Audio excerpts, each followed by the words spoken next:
जय हिंद दोस्तों, कैसे हैं आप सब। उम्मीद करता हूँ कि अच्छे होंगे और अच्छे से पढ़ाई कर रहे होंगे। तो चलिए अपने भूगोल के अध्याय 1 में ऐसे प्रश्नों को पढ़ते हैं और उनको अच्छे से समझते हैं जो कि बहुत ही उपयोगी होते हैं हमारे बोर्ड परीक्षा के लिए। तो चलिए शुरू करते हैं जल्द से बिना समय गंवाए। तो चलिए समझते हैं कुछ ऐसे बहुत महत्वपूर्ण प्रश्न जो अपने किसके लिए उपयोगी हैं, तो आपके आने वाले बोर्ड परीक्षा के लिए उपयोगी है। तो सबसे पहले हम लोग पहला प्रश्न जान लेते हैं। क्या लिखा है कि भारत में पाई जाने वाली मिट्टियों का वर्गीकरण विस्तार से बताइए। अब पहले नंबर आप प्रश्न को पढ़िएगा, अच्छे से समझिएगा कि प्रश्न आपसे पूछ क्या रहा है। एक प्रश्न वास्तव में आपसे मांग क्या रहा है, मतलब आपसे चाहता क्या है। देखिए कि मैं आपका पहला प्रश्न लिखा गया है, ये आपसे ये चीज कह रहा है कि आपके भारत में जो भी मिट्टियां पाई जाती हैं उनका क्या प्रकार है, वो मिट्टियों का उपयोग क्या है। जहां पर आपको विस्तार वाला शब्द दिखेगा, इसके मतलब जान लीजिए उसकी बहुत ही आसान, बहुत ही विस्तार पूर्वक उसको आपको बताना है। ठीक, अब देखिए इसमें क्या करना है आपको, मिट्टियों का वर्गीकरण, यानी कि आपके भारत में कितनी प्रकार की मिट्टी पाई जाती है, तो 6 प्रकार की मिट्टी पाई जाती है। ठीक, अब चलिए आपको दूसरा प्रश्न दिया है। दूसरा प्रश्न दिया, प्राकृतिक तथा मानवीय संसाधन में क्या अंतर है, या फिर बताइए आप प्राकृतिक संसाधन और मानवीय संसाधन में क्या अंतर है। तो जाहिर सी बात है, आप पढ़िए इस प्रश्न को और अच्छे से समझिए, उत्तर आपका बिना कुछ सोचे समझे आपने आप आएगा। बहुत ही आसान प्रश्न है आपका, जो कि बहुत ही महत्वपूर्ण भी है। चलिए समझते हैं आप लोग। देखिए क्या लिखा है, एक प्राकृतिक पूछा है और क्या कहा गया आपने, यहाँ पर एक पूछा है प्राकृतिक और क्या पूछा है मानवीय। अब चलिए ऐसा संसाधन जो क्या हुआ हमें प्रकृति द्वारा प्राप्त हो या मिले, क्या संसाधन कहलाएगा अपना प्राकृतिक संसाधन। जैसे लकड़ी हो गया, फर्नीचर वाली जो चीजें अपनी, तेल हो गया अपना जो सूर्य का प्रकाश हो गया, ये सभी आपके कौन से हैं, प्राकृतिक संसाधन। जल आपका प्राकृतिक संसाधन है, जमीन आपका भू जो है आपका प्राकृतिक संसाधन है, मृदा भी आपका है। अब यहीं पर हम समझते हैं कि मानवीय संसाधन क्या होता है। ऐसा संसाधन जो मानव द्वारा बनाया गया हो या फिर जिसमें मानव का अधिकार हो, कौन सा संसाधन कहलाएगा अपना मानवीय संसाधन कहलाएगा। जैसे कि आपका कुर्सी हो गया जो प्लास्टिक का होता है, ये क्या है, मानवीय संसाधन है कि मानव द्वारा इसको निर्मित किया गया है। ये आपका स्टूल हो जाता है जिस पे बैठते हैं हम लोग, वो अपना क्या है, मानवीय संसाधन। ठीक, आपको बस इसमें कुछ नहीं ज्यादा मेजर अंतर और बताना है। ठीक, अब देखिए इसके बाद दिया अपना प्राकृतिक संसाधन क्या है, इसके संरक्षण क्यों जरूरी है। देखिए आपका एक प्रश्न कह रहा है कि आपने जो आप ये जानते हैं कि प्राकृतिक संसाधन होता क्या है, आप जानते हैं अच्छे से कि ऐसा संसाधन जो हमें क्या हो, प्रकृति द्वारा प्राप्त हो, क्या कहलाता है, प्राकृतिक संसाधन कहलाता है। अब इसमें एक प्रश्न और पूछ रहा है आपसे कि इसका संरक्षण, देखिए संरक्षण का अर्थ होता है रख रखाव या फिर बचाव करना। क्या करना, इसका बचाव करना। एक पूछ रहा है आपसे कि इसका बचाव क्यों जरूरी है। देखिए जरूरी इसका इसलिए है, आप इसको अच्छे से प्रश्न को पढ़ लीजिएगा। अब मैं आपको थोड़ा बता देता हूँ इसके बारे में कि देखिए जो आपका ये प्राकृतिक संसाधन है, ये मानव द्वारा तो बनाया नहीं गया है, पहले नंबर। दूसरे नंबर ये बात है क्योंकि इसमें मानव का हस्तक्षेप है, परंतु इसमें प्रत्यक्ष रूप से सीधे नहीं है। अब क्या होगा, ये धीरे धीरे क्या होगी, खत्म होती जाएगी। इसका बचाना क्या है, बहुत ही अति आवश्यक है। ठीक, अब चलिए इसके बाद अपना चौथा प्रश्न लिखा है कि भू संसाधन को विस्तार पूर्वक बताइए।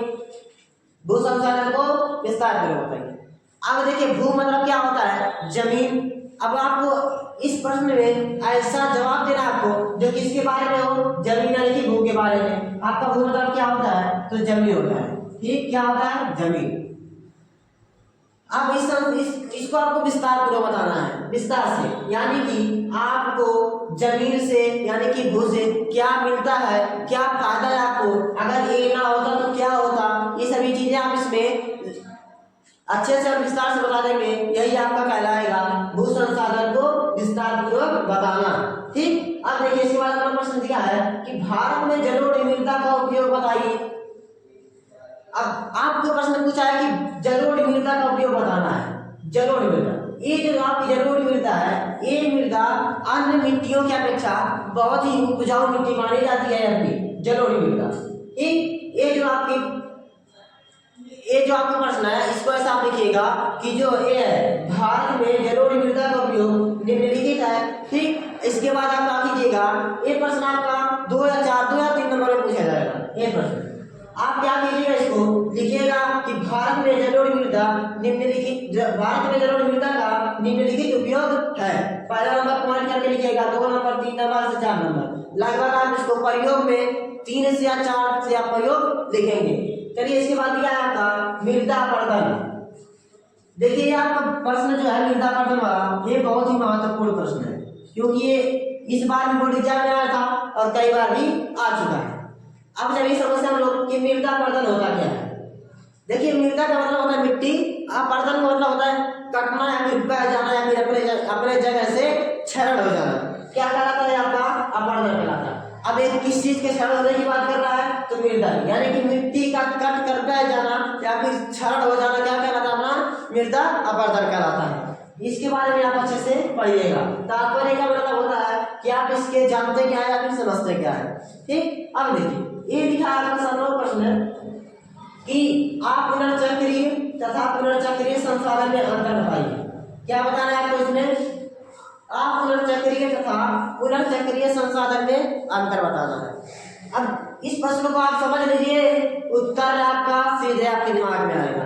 चलिए समझते हैं हम लोग। लिखा कि आप पुनर्चक्रीय, आ मतलब होता है नहीं, पुनर्चक्रीय, पुनर् मतलब होता है दोबारा, चक्रीय मतलब चक्र करके आप ऐसे बना करके क्या होगा आपका, जो दोबारा यानी पुनः ना बनाया जा सके तो कहलाता है आपका आ पुनर्चक्रीय कहलाता है। ठीक, अब लिखिएगा इसमें ऐसा संसाधन जिसको दोबारा प्रयोग ना किया जा सके या दोबारा बनाया ना जा सके, आपका क्या कहलाएगा, आप पुनर्चक्रीय संसाधन कहलाएगा। जैसे आपका हो गया पेट्रोलियम।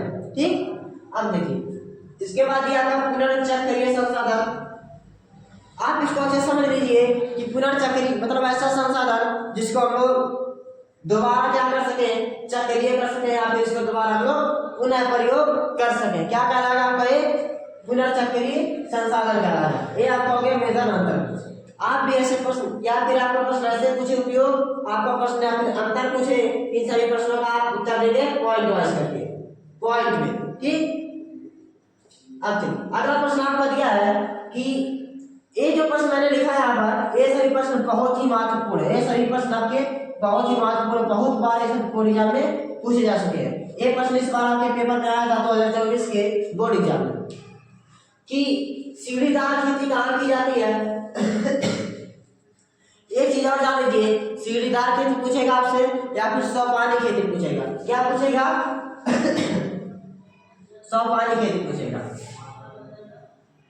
सौपानी खेती। ये आपका क्या कहलाएगा, सीढ़ीदार खेती वाला। ठीक, ये क्या होता है आपका, सीढ़ीदार खेती कहाँ पाया जाता है, आपके उत्तराखंड में पाया जाता है। ठीक, अब देखिए इसके बाद आपका 9वां प्रश्न कह रहा है कि कपास की खेती के लिए कौन सी मिट्टी उपयुक्त होती है। एक प्रश्न आपसे पूछ रहा है कि मान लीजिए आप कपास की खेती करना चाहते हैं। अब आप कपास की खेती करना चाहते हैं अगर, तो आपको किस प्रकार की मिट्टी की अधिक आवश्यकता होगी, तो आपको कौन सी मिट्टी की आवश्यकता होगी, तो काली मिट्टी की। किस मिट्टी की, काली मिट्टी की आवश्यकता होगी। क्या चीज आपको लगाने के लिए, तो कपास की खेती करने के लिए। इसके बाद आपका जो प्रश्न मैंने 10वां प्रश्न लिखा है, ये बहुत ही महत्वपूर्ण है, क्योंकि ये प्रश्न तो बस इसी की तरह बहुत बार आ चुका है। ये पूछ रहा आपसे कि पंजाब में जो भूमि है वो निम्नीकरण का प्रमुख कारण क्या है। अब देखिए ये निम्नीकरण जो आपसे बताया आपका शब्द लिखा है, इसका मतलब क्या है कि जो वहाँ का भूमि है, कहाँ का, तो आपके पंजाब का, वो आपकी जो भूमि है वो निम्न है, मतलब नमी वाली भूमि कैसी है, क्या उसका रीजन है। अब आप खुद बताइए कि अगर आपके पास क्या हो, आटा हो, उसमें पानी डालिए थोड़ा से, लगभग क्या होगा, वो कम निम्नीकरण यानी कि कम आर्द्रता वाला, कम नमी वाला होगा। आप पानी और डालिए, पानी और डालिए, पानी और डालिए, क्या होगा, एकदम वो क्या हो जाएगा, तनु हो जाएगा, एकदम ढील हो जाएगा। इस प्रकार क्या होगा, वहाँ पर आपने किया क्या है, अत्यधिक पानी बढ़ा दिया है। इस प्रकार क्या होगा अपना से, पंजाब में भूमि का निम्नीकरण के कारण क्या है, तो आपका अत्यधिक सिंचाई है, यानी कि पानी का अधिकता के कारण क्या होगा, वहाँ पर पानी का अधिकता का कारण क्या होगा, वहाँ पर वहाँ का जो भूमि है आपका निम्नीकरण यानी कि नमी वाली भूमि। ठीक, इसी के प्रकार आपका होता है ये अध्याय के बहुत ही महत्वपूर्ण प्रश्न का समापन। तो जल्द से जल्द आप लोग इसका स्क्रीनशॉट लीजिए और हमारे अपने क्लासेस को सब्सक्राइब कर लीजिए और अपने दोस्तों तक शेयर कर लीजिए। धन्यवाद। मिलते हैं अगले वीडियो में नए अंदाज के साथ।